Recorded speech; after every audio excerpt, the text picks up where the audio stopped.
right. Okay, the date, October 2nd, 1927. The time, well, it wasn't Monday Night Football, I can tell you that. The teams, the New York Football Giants at the Cleveland Bulldogs. The place, Luna Park. Where else, right? This would be the Giants' second game of the season. Be the third overall. They played the Orange Athletic Club an exhibition game, a couple weeks earlier. And then they played the Providence Steamroller in their first game of the season. And so this would be their second game of the season. With Cleveland here, where they at here? Yeah, this would be Cleveland's second game of the season. They lost the first game to the Green Bay Packers 12-7. And this game wouldn't be much of a barn burner. If you're looking for scoring, this was not the game for you. It would wind up in a 0-0 tie. The Cleveland Bulldogs actually had a very, very good season, actually, all things considering. They finished with a record of 8-4-1. Very, very respectable.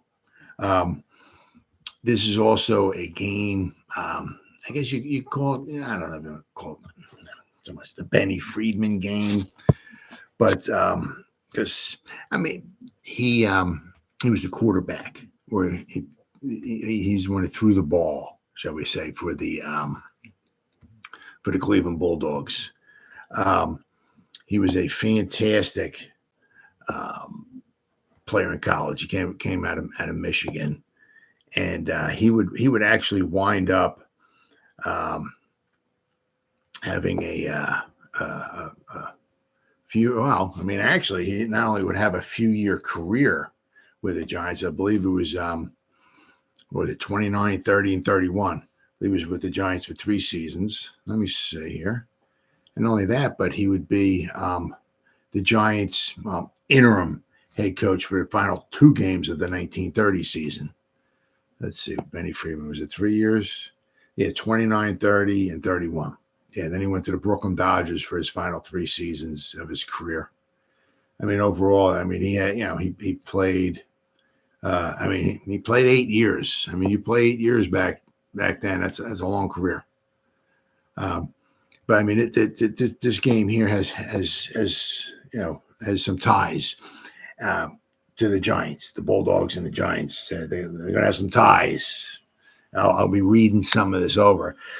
But not only Benny Friedman with the Cleveland Bulldogs having ties to the Giants, but the coach of the Cleveland Bulldogs, Leroy Andrews, or I've seen Ray Andrews, Roy Andrews, Leroy Andrews. He was the coach of the Cleveland Bulldogs. He actually was he was kind of like a player coach. Now, I'm saying here he only played 2 games during this season, right? But he was a player coach. But he would inevitably wind up turning out to be the Giants' head coach in the 1929 and 1930 season. He was dismissed. There's 2 games left to go in the 1930 season. That's 1929 and 1930. Those 2 years there, they were basically called missing ring seasons. The Giants had chances of they could have. Things fell their way. So I'm not going to go in detail over it here, but in 1930, if the Giants things went their way or whatever, they could have won another championship. But anyway, so there are ties here with the Cleveland Bulldogs and the New York Giants. I said Benny Friedman. He was he was a fantastic quarterback in college. Let's see. Let me read some of this. Let's see. 1824. Well, Friedman enrolled in the University of Michigan in 1923. He played on the all-freshman football team in the fall of 1923. 1924, he was a sophomore for their team. Friedman began the season as a backup. However, after an embarrassing loss to Illinois, he inserted Friedman as a starter at right halfback. Friedman remained the right halfback position for the final 5 games of the season. 1925, as a junior, Friedman moved to the quarterback position and started all 8 games, where he led the 1925 Michigan team to a 7-1 record. Let's see. I mean, yeah. I mean, this is really kind of crazy here. In 1925, Penei Friedman is with Michigan. As a junior, Friedman moved to the quarterback position and started all 8 games. He led the 1925 Michigan team to a 7-1 record and a Big Ten Conference championship, as the Wolverines outscored their opponents by a combined score of 227-3 in those 8 games. Somehow they lost the game. I guess they must have lost the game 3-0, I guess, or 3-2, or maybe 3-1. Maybe they hit a home run. I don't know. But the only points were allowed by the team was there you go, 3-2 loss. It was a baseball score. The only points allowed by the team were in a 3-2 loss to Northwestern in a game played in a heavy rainstorm on a field covered in mud, 5 or 6 inches deep in some places. At the end of the season, Michigan coach Fielding Yost called the 1925 Michigan team the greatest football team I ever coached. But that was 1925. Let's see. 1926, Friedman was elected by his teammates to serve as the captain of the 26 Michigan team. He started 7 of their 8 games at quarterback and led the 1926 team to a 7-1 record, tie for the Big Ten championship. The team's only loss was to the national champion Navy. So, but then, so he was, but I mean, he was really a coveted individual. The ball back then was more like a basketball, but this guy was like the first Joe Montana. He could throw the football better than anybody back then at that particular point in time. I mean, this is before Sammy Ball, and this is back before the ball started to become more like a torpedo shape like it is nowadays, where it's all about the Benjamins, all about passing, yards, and scoring and touchdown. You know what I mean? I mean, back then it was the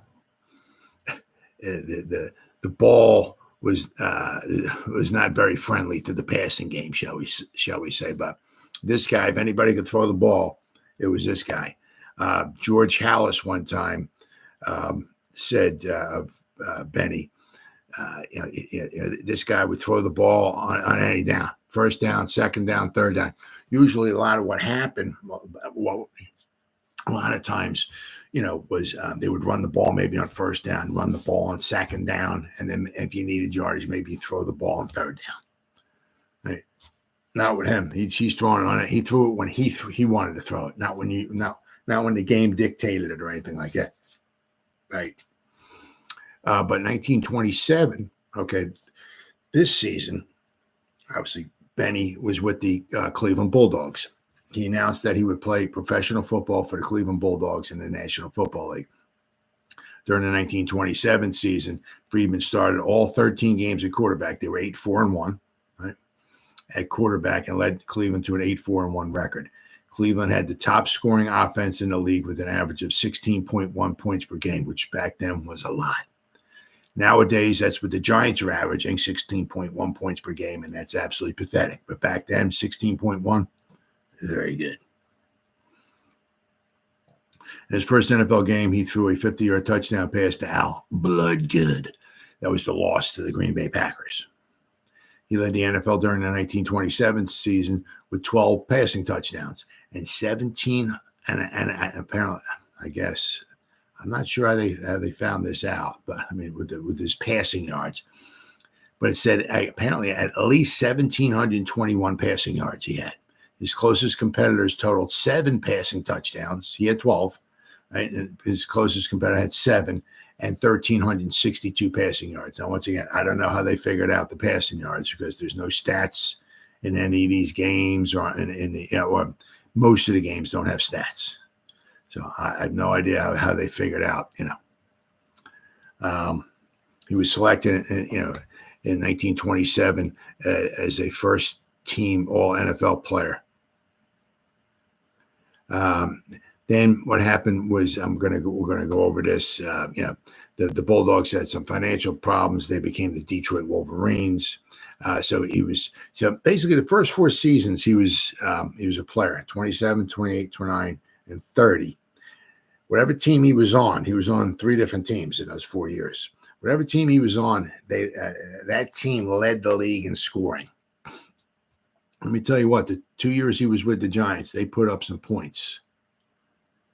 1929 and 1930, they put up some points. Once again, things didn't fall their way, and they wound up losing 2 tough championships to not championship games, but the overall championship, to 2 of them, to the Packers. Packers were a very good team. Packers back then, 29, 30, and 31. The Packers were the first 3-peaters. But I said, whatever team Benny was on, that team led the league in scoring, and this was no exception. Let's see here.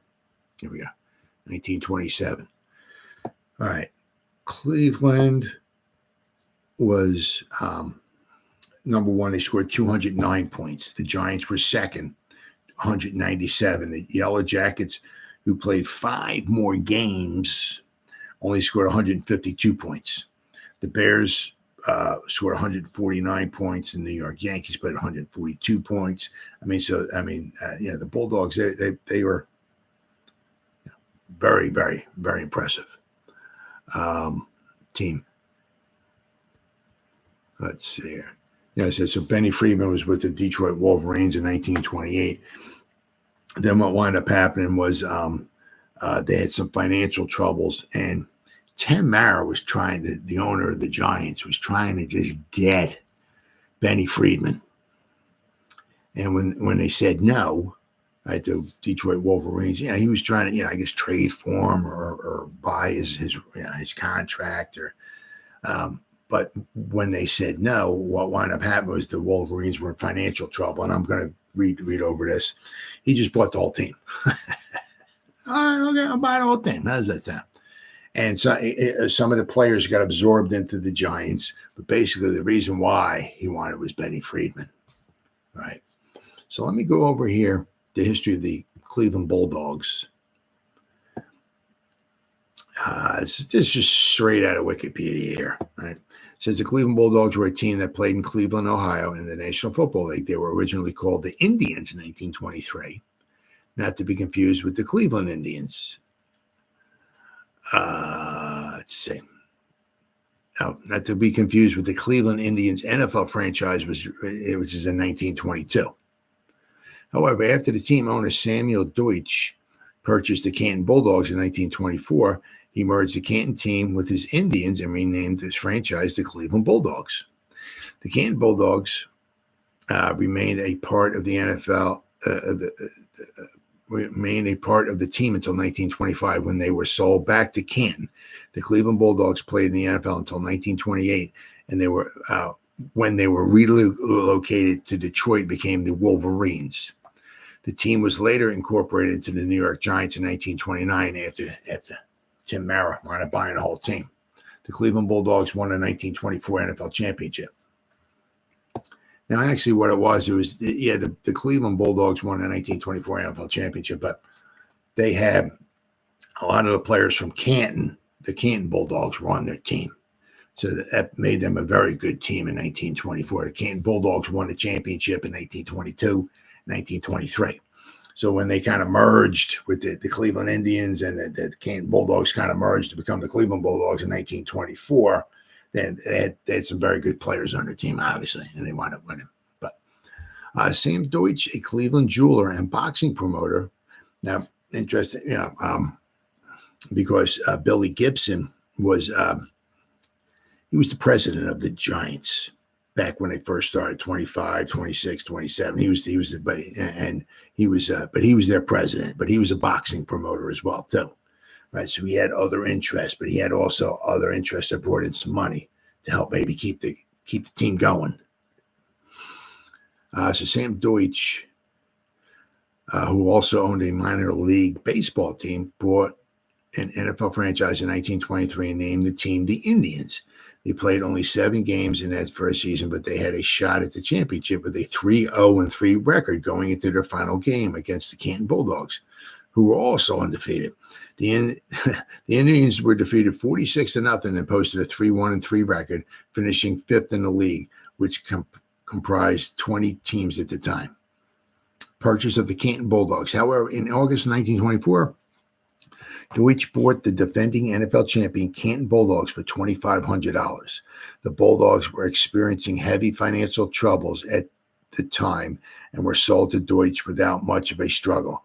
Deutsch combined the Cleveland Indians with the Canton Bulldogs, creating a new team, the Cleveland Bulldogs. Only 7 of the Canton players actually joined the new Bulldogs. Among them was player-coach Guy Chamberlain. The team played all of its home games at Dunn Field, although Deutsch returned the team to Canton by the Thanksgiving game that season. Oh, I'm sorry. All right, so we got the 1924 NFL champions and controversy. It's like there always seems like there was a almost every year. There was 1921, there was a controversy. 1924, there was a controversy. 1925, there's a controversy. It's like always controversies. It was absolutely amazing. The Cleveland Bulldogs won the 1924 NFL championship that year with a 7-1-1 record. After winning their first 6 games, the Bulldogs lost to the Frankfurt Yellow Jackets and entered a virtual tie with the Chicago Bears for first place in the standings. The Bears played more games, but they also had more ties, and their one loss had come in the season opener against the Bulldogs. The Bears attempted to have an after-season exhibition game counted toward the standings. However, in 1924, this was against the NFL rules. In July 1924, NFL owners had agreed on a proposal that the 1924 NFL season would begin September 27th and end November 30th. Those are the only times in 1924 you could play your games and have them count toward the standings. Ironically, as it turned out, the proposal was made by Dutch Sterneman, co-owner of the Bears. On the official end date, Cleveland had a 7-1-1 record. The Bears were a 6-1-4 record. Ties didn't count at all in those days. So the Bulldogs were in first place with an .875 winning percentage, and the Bears had an .857 winning percentage. However, on December 7, 1924, the Bulldogs went to Chicago for a challenge match. The Bears won the game 23-0 and claimed that they deserved the NFL championship. It's just something along the lines of what wound up happening in 1921 when the Chicago Staleys basically, I don't want to say stole from the Buffalo All-Americans back in 1921. I mean, it's kind of the same kind of thing. You know, basically it was like George House and those guys. You know, they would just keep playing more and try to get to play like an extra game or so, you know, at the end of the season. So, you know, to make sure everything that, you know, would accommodate the Bears, especially if they would wind up winning the game. We won this last game, so let it count in the standings, and we'll wind up being the champion. So this time, see, in 1921, the Chicago wound up playing a game that wasn't initially scheduled against the Buffalo team, and they wound up beating them, and it did count in the standings, and Chicago, the Chicago Staleys, wound up winning the championship. But if that game hadn't been played, because it was not originally scheduled, the game didn't get played, the Buffalo All-Americans would have been the champions in 1921. It's actually called if you type in the Staley Swindle, it'll pop up the 1921 season, and it'll tell you how the Chicago Staleys, or the Chicago Bears, as we now know them, basically kind of took the championship away. You know, I mean, it was stupid enough that the owner of the Buffalo team, you know, agreed to the game. He just said nope. If he said no, they would have had itself a championship. But they wound up losing the game. Chicago won the game. Chicago winds up winning the championship. So he didn't have to. The owner of Buffalo did not have to play the game. And if he didn't play the game, yeah. So they wound up getting loose. But if you type in Staley Swindle 1921 or NFL 1921 Staley Swindle, they'll come up with a nice story about how the Chicago Staley's wound up winning a 1921 NFL title. But anyway, it's kind of along the same thing here. Let's play another game after the season's over with, and if we win, it'll count toward the standings, and we'll be the champions. That's what the Bears tried to do back then. I mean, I guess I can't blame them, but let's see. The Bears won the game 29 and claimed that they deserved the NFL championship. They cited as a precedent the 1921 championship decision, which the Bears had won over the Buffalo All-Americans, and that declared that there was no such thing as an exhibition game. However, the issue wasn't settled until the owners' meeting in January, when the owners voted for Cleveland to take the title, because basically, I mean, this game was played after what does it say? What does it say? September 27th to November 30th. Those were the dates that the games were would count in the standings. And this game was played in December, so the game should not have counted in the standings, and it didn't. So kudos to the NFL owners for saying nope. Game does not count because it was played in December, and the final game that you can play for this season and have it count toward the standings was in November.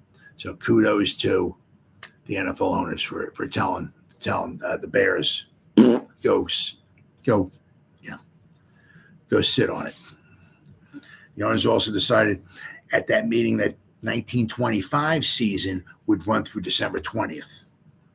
So, all right, then we had the decline of the Bulldogs. Yeah. In 1925, several Canton businessmen purchased the rights of the old Canton Bulldogs team from Deutsch for $3,000. The Bulldogs, now known as the Canton Bulldogs, played in Canton during the 1925 and 26 season. However, Deutsch continued to call his Cleveland franchise the Bulldogs. So, I mean, it was rather confusing, especially in 1925. You got two Bulldog teams. It's like almost having like two Cowboy teams nowadays, or two Eagles, or two Giants.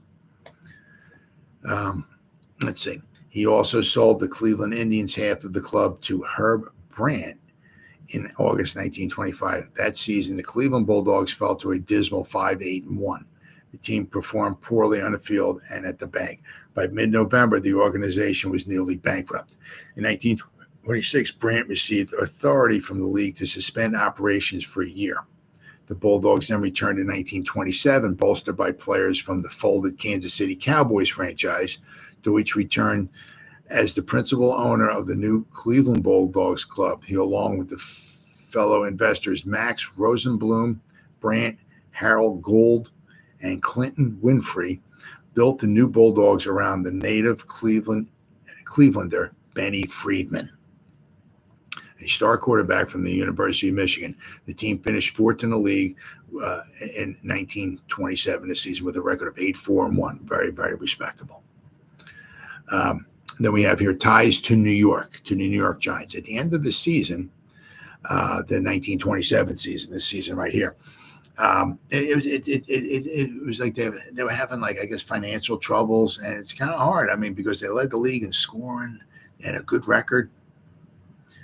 Let's see. At the end of this season, 1927, Elliot Fisher purchased the Bulldogs and moved the team to Detroit, renaming them the Detroit Wolverines. The 1928 Wolverines team consisted of 12 former Bulldog players. Before the 1929 season, Tim Mara, owner of the Giants, purchased the entire Wolverine squad, including Benny Friedman, and absorbed the team into the New York Giants franchise. 8 former Bulldog players ended up playing for the New York Giants that season in 1929. But not only so much that, players getting absorbed, but also Roy Andrews became the Giants. I mean, he was all, with the Bulldogs and the Wolverines and with the Giants. As I say, he was the Giants head coach for 1929 and 1930, except for the final 2 games. Now, I've seen different things. The final 2 games of the 1930 season, I've seen Benny Friedman was the head coach. We've also seen him where Benny Friedman and Steve Owen were co-coaches. After those 2 games, starting in 1931, Steve Owen would want to be the coach, where he would be the coach from 1931 to 1953 for the Giants. So, I mean, this team here, I mean, yeah, it just fascinating the way things were back then. You know, how teams would, one year they were here, and then they would take a year off, and then they would come back, and then they would buy another team, and then they would go to another play. It was like almost every year there was something. Yeah, I mean, you really needed a scorecard back then. I mean, it was just simply amazing. But the big thing was this Benny Friedman. I said, this guy could, you know, he could throw a football. He was really, really good. And when he became part of the New York Giants teams, but in 1931 they didn't lead the league, and they were up there. 1931 the Giants were, but 1929, 1930 they scored a lot of points. Let's see here. Let me go to. So this particular game was played at Luna Park in Cleveland. Luna Park was a trolley park, which was a type of amusement park in Cleveland, Ohio from 1905 to 1929. Just right out of Wikipedia. Right. Specifications constructed by Frederick Ingersoll. The park occupied a hilly 35-acre site bounded by Woodland Avenue, Woodhill. Okay. Bounded by Woodland Avenue in Woodhill, Mount Carmel, and East 110th Street, and included roller coasters, carousels, a fun house, a Ferris wheel, a roller rink, the Chutes ride, a concert shell, a dance hall, bumper cars, a baseball field, and a 20,000-seat stadium, unofficially called the Luna Bowl, destroyed by fire in August of 1929. Shame. On May 18, 1905, Cleveland's Luna Park became the second Ingersoll Park of that name to have opened before his death in 1927, and the second amusement park, which opened. There was a second amusement park. There was another Luna Park in Pittsburgh, which opened up weeks earlier to be covered with electrical lighting. So, I mean, it must have been a fantastic. I mean, if you look at it, I mean, you could probably maybe type in, I guess, Luna Park and maybe hit pictures or photos or whatever and see maybe there might be some pictures. But right at Wikipedia, there's a couple of pictures. There's a postcard of Luna Park. I guess you can see the entrance of it, I guess. There's another picture of a view of Luna Park and the Cleveland Chutes ride, 1910. I mean, I tell you what, this is rather phenomenal. I mean, I'm rather impressed. I mean, we're going back over 100 years ago. There's a lot. I mean, not including that, but I'm talking about, but also it was a 20,000-seat stadium. I mean, holy cow. All right, then we got the history here. Let's see here. The monetary demands of upgrading and maintaining his chain of amusement parks forced Ingersoll, the original owner of Cleveland's Luna Park, to declare bankruptcy in 1908. Ingersoll was forced to sell the Cleveland Park to Matthew Bramley, an original investor and later owner of Ingersoll's Luna Park Amusement Company, who built the Cleveland Trinidad Paving Company into the largest paving company in the world. Bramley added rides to Luna Park as its popularity as a trolley park grew, in part because beer was sold on the park grounds. But then once beer was not allowed to be sold anymore, things changed a little bit. After the passage of the 18th Amendment to the United States Constitution and the beginning of Prohibition in 1920, a primary source of revenue was removed as the park's popularity waned. Bramley officially closed the gates to Luna Park in 1929 for the final time as the Great Depression took hold in the United States. The park was beset with incidences of arson, including the fire that destroyed the football stadium. And most of the rides were dismantled and moved to other amusement parks in the early 1930s. In June 1939, construction crews broke ground for a new housing development that project to be built on the grounds where Luna Park once stood. Woodhill Homes was completed on November 1st, 1940, making it one of the nation's first public housing projects.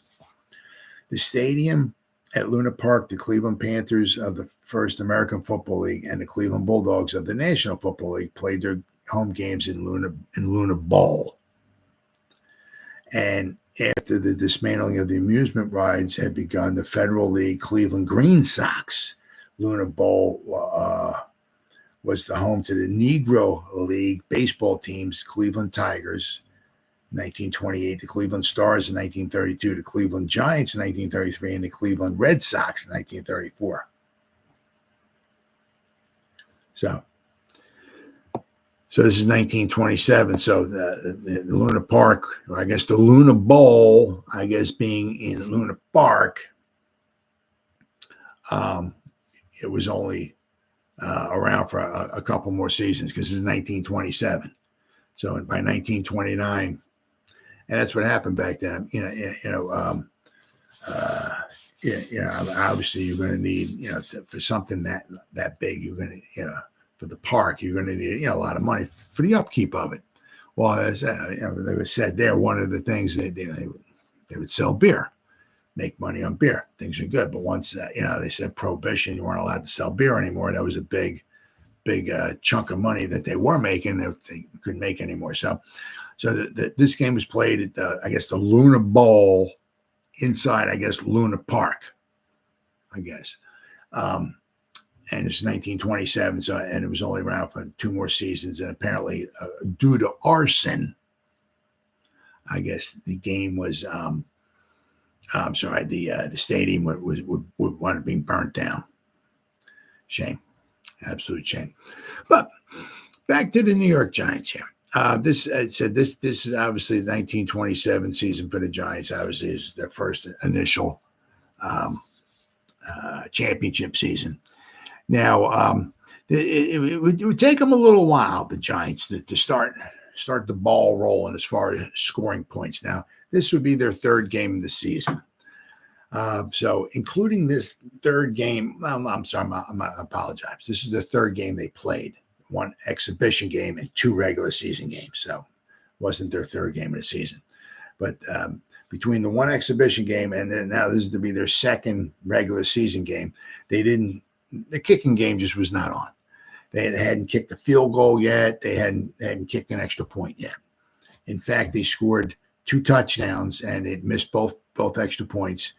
They missed field goals. As we can see in an ad here, article here. Sorry, the Giants missed some field goal attempts here. Actually, in the first game of the season, the Giants beat the Steamrollers 8-0. They scored at safety in that game. So it took a while for the Giants to get rolling before they started scoring some points. But once they started scoring some points, they were on a roll. I mean, this is October 2nd. Right? So go ahead basically like 3 weeks. Right. So go up to October 22nd. All right. Then they just started raffling off some points. They scored 13 points and they scored 27 and 16, 21, 25, 19, 33, 28, 18, 13, 14, 13. I mean, and actually the day after Christmas, they played like an exhibition game against the Arbuckle American Legion in California, and they won 70-0. Right. So the Giants, once they got rolling, they were putting up some points. Right. But there was one constant all season long was the New York Football Giants defense. Right. They in their 13-game schedule, they were 11-1-1. They gave up 20 points, 1.5 points a game. Last time I checked, that's pretty good. Yeah, they gave up 3 touchdowns all season. The Giants did not give up a field goal all season. I'm sure teams tried, but they did not give up a successful field goal all season long. That's pretty impressive too. Now, I mean, it wasn't like they blocked everyone. I mean, I'm sure that the players, as we go along, as I keep doing these videos, we're going to keep hearing that maybe the teams tried field goals and they just were not successful. But the Giants did not give up a successful field goal try all season long.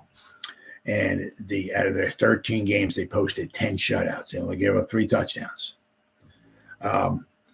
The one touchdown they gave up was that they would wind up playing the Cleveland Bulldogs in 2 weeks.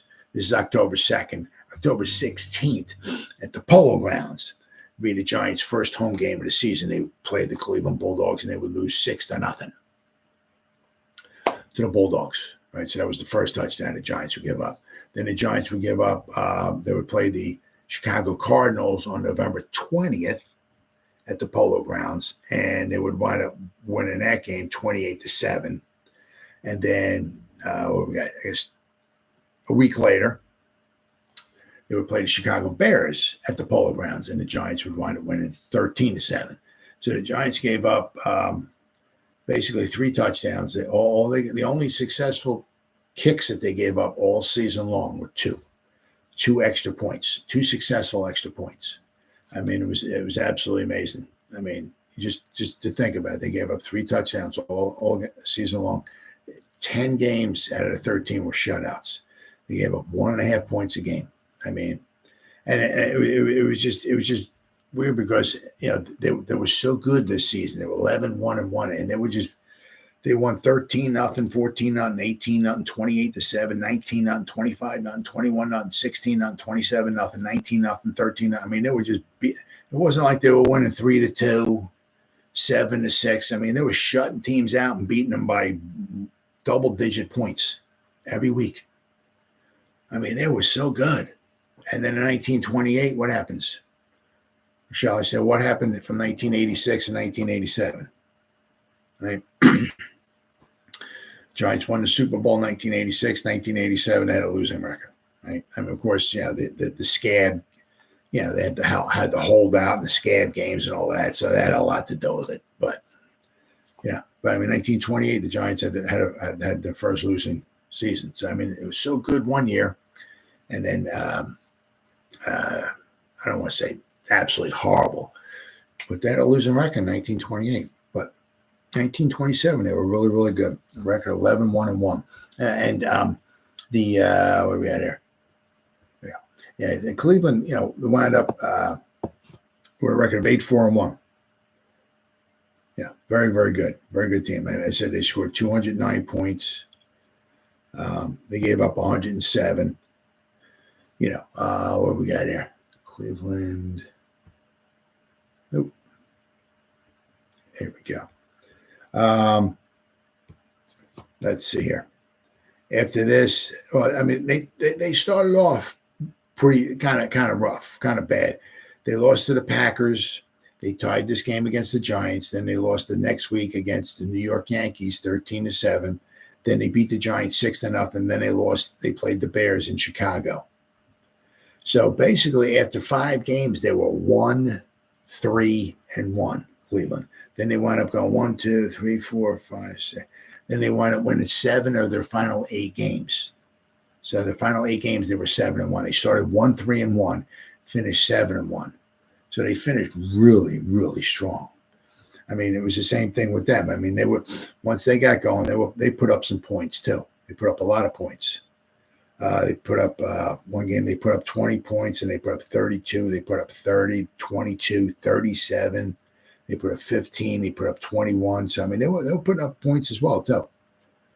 But it was the beginning of the season that really that their 1-3-1 mark is what kind of did them in this particular season, because back then usually it was the teams that had the best winning percentage were the teams that wind up winning the championship. And basically back then, I mean, there were a lot of teams that had really good winning percentages. So I mean, if you start losing like 3-4 games or so, you were pretty much out of it, as far as trying to win the championship. And that was the case for them. But overall, they had a very, very good season. Now, the coverage for this game, it was the same thing. Thankfully, the Giants would soon come home and start playing a lot of their games at the Polo Grounds. And then with the newspaper, the New York market, you start having a lot of coverage of the newspaper. in the newspaper articles. I mean, the game the week before, there was like absolutely almost nothing as far as coverage. I mean, there was like nothing in the New York paper, New York the Daily News, the Daily New York Times. There was like nothing. I had like football, John. What? Yeah, absolutely nothing. And it's the same thing here. I can only find 2 articles about this. Well, actually, I found a couple other articles, but they said like it was basically a paragraph, and it was basically the same as this other article I'm going to read. So there were a few newspapers that carried information about this game, but anything as far as being in depth and in detail on this game, I only found one article. Said there was nothing in the New York Times, Daily News, absolutely nothing. As I said, thankfully, in a couple of weeks, the Giants would start playing their games at home, and then all the New York papers would start having coverage of it, and more lengthy articles to read stuff from. But here, I mean, there was just not much at all. Then again, I mean, there wasn't much going on. I mean, yeah, sometimes a 0-0 score is, But I mean, this one here. I mean, I found a couple other articles that basically all said about the same thing. Right? Said here, tie game played in Cleveland. New York Giants and the Cleveland Bulldogs played to a scoreless tie in the opening professional football game of the season here Sunday. It was the opening professional game in Cleveland.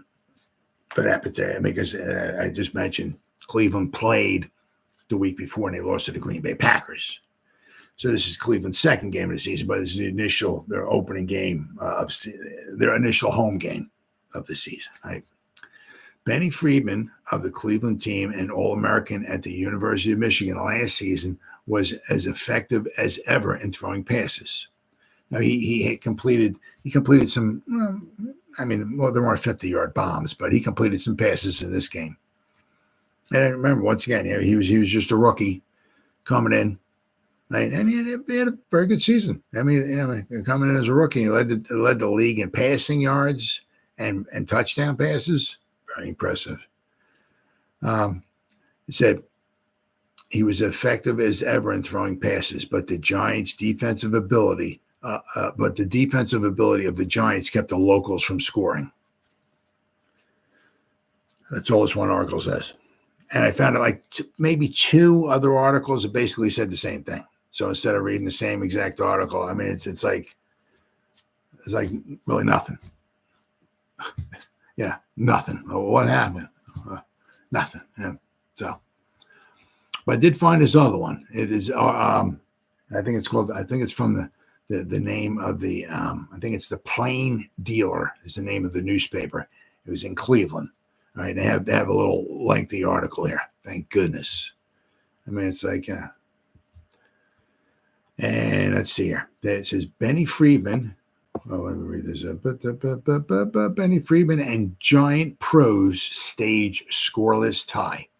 Benny's forward pass plays bring first downs, but no touchdowns in opener here. All right, let's see here. So, whoops, hold on. Okay.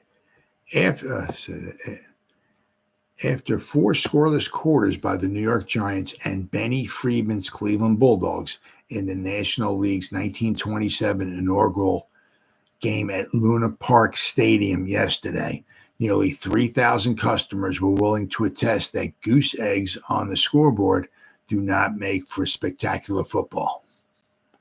So apparently, and now a lot of times these articles or the guys writing the articles got to make this game sound as amazing as possible, and so they're trying to make a scoreless tie make it sound amazing. I mean, I'm sure it probably was, for what football was 100 years ago and what the spectators expected. Nowadays, you turn on a game, it's 0-0 in the third quarter, you turn it off, and you're going to bed. I'm not watching this garbage. I mean, nowadays it's touchdowns. We want completions, guys walking up and down the field, touchdown, touchdown, touchdown. That's what we want nowadays. We want no incomplete passes, everything. It's all about touching points. Right? Well, that's not the way it was back then. It says too much of the defensive game kept long runs scarce and allowed the grass around the goalpost to go unmolested from football cleats. Benny Friedman's professional bow before the home folks was not made with the football finesse that marked him at Michigan's All-American. Just as beauty cannot be a foil for beauty. No idea what that. Just as beauty cannot be a foil for beauty. No idea.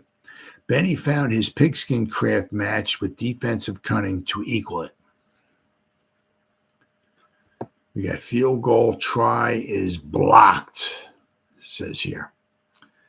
Twice, Benny, he passed in the second quarter with much of the old deadly aim, and the Bulldogs made their greatest threat of the game by recording 3 of their 4 first downs, all of which were made by passing.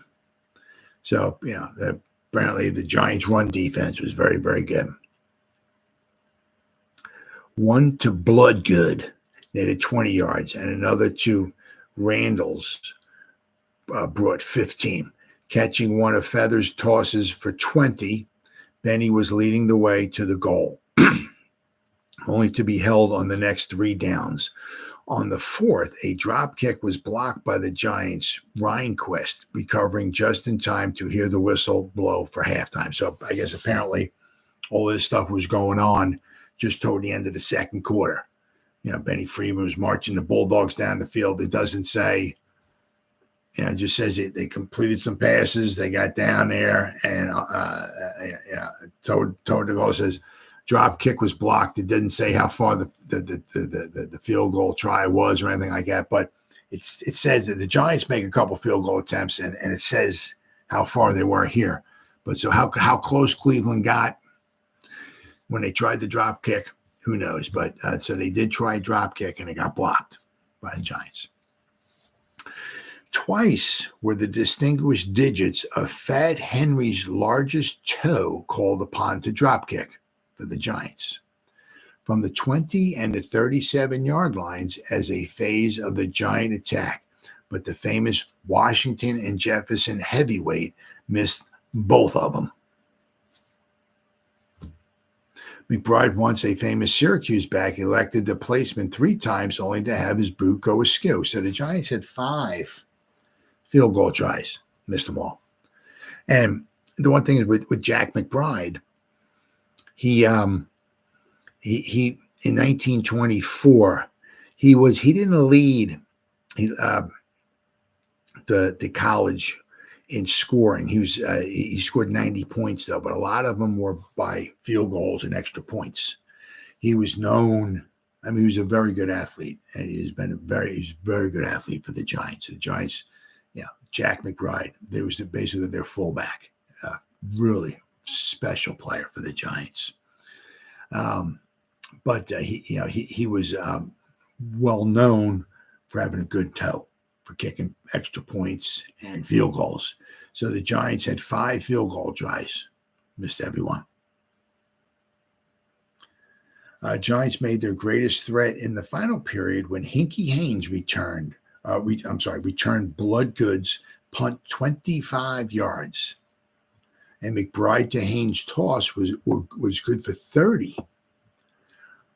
Munn, who was doing a great defensive job at end for the Bulldogs, tossed the redoubtable Hinkie for a 4-yard loss on the next play. And Reinquist ended the Giants'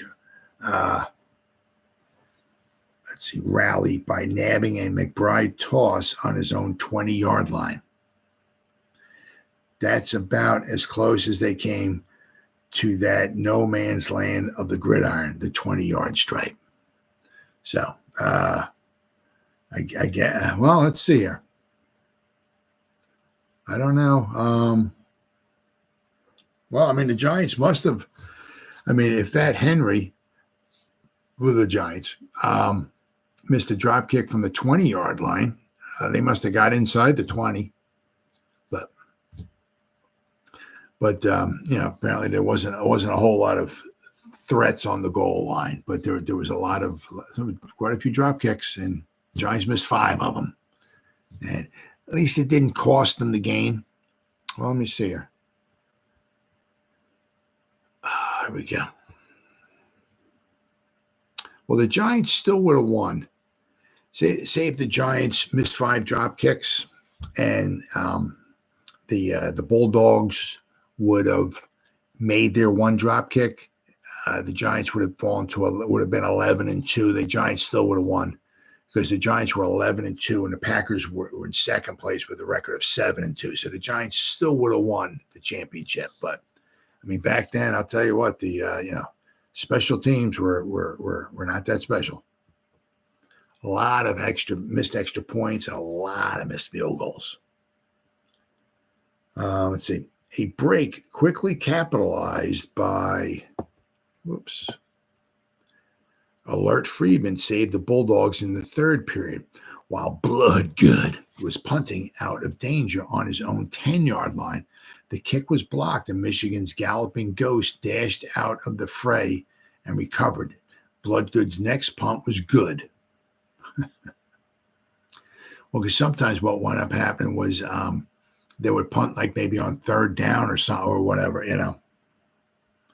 And so, maybe if something went wrong or whatever, that would allow them maybe the ability to punt once again on 4th down. But so apparently the Giants blocked the punt and didn't recover it. So Giants had their chances. On 1st downs, the Bulldogs were outplayed 2-1. The punting was about even, although Doug Wyckoff of Georgia Tech fame got the best boot of the day. Wow.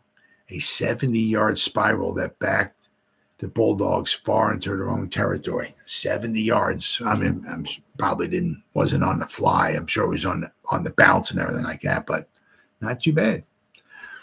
All right, so that's pretty much all I have, unfortunately, as far as what happened in the game.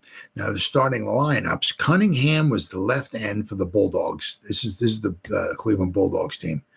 Cobb was their left tackle. Rehnquist was their left guard. Smith was their center. McGee was their right guard. Owen was their right tackle. Munn was their right end. Perry was their quarterback. Thomas was their left halfback. Friedman was their right halfback. And Feather was their fullback. Now for the Giants, their left end was Stallman. Their left tackle was Steve Owen, their future head coach. Their Alexander was their left guard, Doc Alexander. Biggs was their center. Nesser was their right guard. Fat Henry, was the right tackle. Cal Hubbard was their right end. Now there's 3 Hall of Famers right there: Steve Owen, Cal Hubbard, and Fat Henry. Or Fat Henry. So there's 3 Hall of Famers out of that starting 11 right there. Unfortunately, Cal Hubbard was our starting right end. He was very good. Unfortunately, I think from what I can remember was that I think the following season he wanted to get traded to Green Bay. And so he only played 1 season for the Giants, but he was really good. I mean, he's the only, I think, if I can remember correctly, the only player to be both elected to the Baseball Hall of Fame and the Football Hall of Fame. I mean, he was really good. And unfortunately, he only played the 1 season for the Giants. Shame. I mean, we could have used him in 29 and 30. Absolutely. Had we had Cal Hubbard maybe in 29 and 30, maybe the Giants were champions for those 2 teams, 2 seasons as well. He was really good. It's a shame. Tut Imlay, like King Tut. Tut Imlay was the quarterback for the Giants. Hinkie Haynes was the starting left halfback.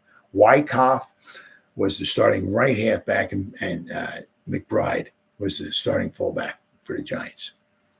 Now, substitutions: Bloodgood subbed in at quarterback. Look like here. Weberg substituted in at fullback. Howard substituted at right guard. DeWitts was, I guess, left halfback. Simmons also substituted in at left halfback as well. Bagby substituted in at fullback. Kreisel, Krysl, substituted in at right tackle, and Randall's substituted in the left end. Now for the Giants, Mule Wilson substitute at right halfback. Joe Guyon, another Hall of Famer, substituted in at, looks like, right end. Paul Jaffe substituted at the left end. Murtaugh substituted in at center. Stallman substituted in for the Giants at left end. Biggs substituted in at center. Marker substituted in at right end. Wyckoff at right halfback. White, Phil White, substituted at right halfback as well. And Haggerty substituted in at fullback. So there's a lot of subbing going on. Lots of subs. But here's what it is. The Giants started off slow. You know, they had their chances. I mean, they missed 5 field goals. They made one of those field goals, they would have won this game. But at least this was not a do-or-die game for the Giants. It was a tie, and even had they had lost it, they still would have wound up winning the championship. They were just that good. I mean, as I said, things start off slowly, especially with the Giants scoring points. And overall, this is the third game, one exhibition, as I said, and 2 regular season games. The Giants had not made an extra point or a field goal yet. They scored 2 touchdowns and 1 safety in their first 3 games. So things were slowly, but there was one constant, shall I say, the New York Giants defense. And this would be the third game in a row where the Giants were supposed to shut out. So after this game, the Giants would be 1-0-1, right? And in a couple weeks, they would get their 1 loss. But then after that, they just reel off a bunch of victories, finish the season 11-1-1, and get their first NFL championship in 1927. So that's pretty much what wrapped up this game. So that's what happened on this day, October 2nd, 1927, in New York football Giants history. See you next time.